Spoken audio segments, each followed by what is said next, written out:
I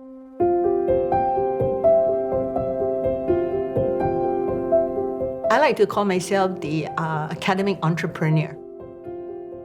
I'm a practice professor in finance, and I'm also the academic director of 2 institutes at SMU, the Business Families Institute and the International Trading Institute. In the last 5 years, we have noticed that family-owned businesses are actually very challenged because they are going through transition.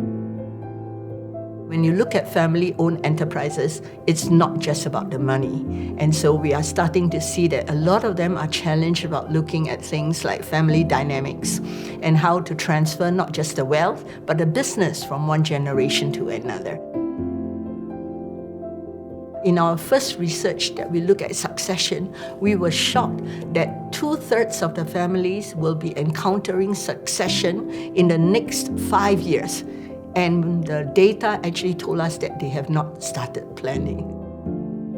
Most of our SMEs are family-owned, and SMEs actually contribute to 50% of our GDP and 2/3 of the employment. So they are very impactful drivers of change and drivers of goal. So how can a business school and a management university not pay attention to this very important area? So the urgency of sharing best practices, having a community of business families come together, not just to learn from faculty, but to also learn from each other. They need to make planning and preparation as part of their sustainability. And I think because we are very Asian, the culture takes over. Many Asian families think that don't bring the issue up about succession. When I'm not around, the children would have been so well brought up, they will be able to manage on their own. I think that's an aspiration of every family, but you cannot leave it to chance. So the data and the research has convinced us that planning must start now, even when your next generation may not even be ready.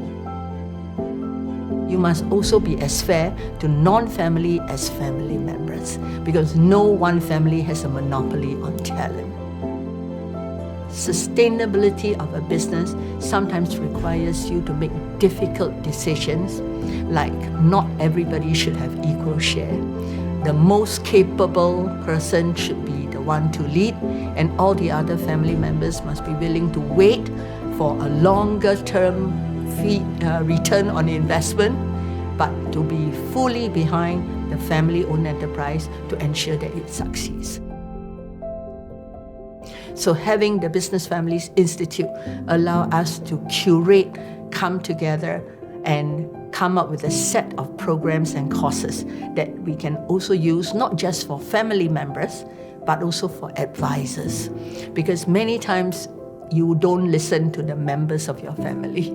You hear best when it comes from someone neutral, outside the family, who could lend light and reasoning to the things that you're going through. So these are the kind of conversations that families should sit together, closed door, and have a chance to hear each other out if this is the way in which you want to grow your business in your family. Research should not be in ivory towers. Research should be done such that we make a difference, has impact on the rest of the community.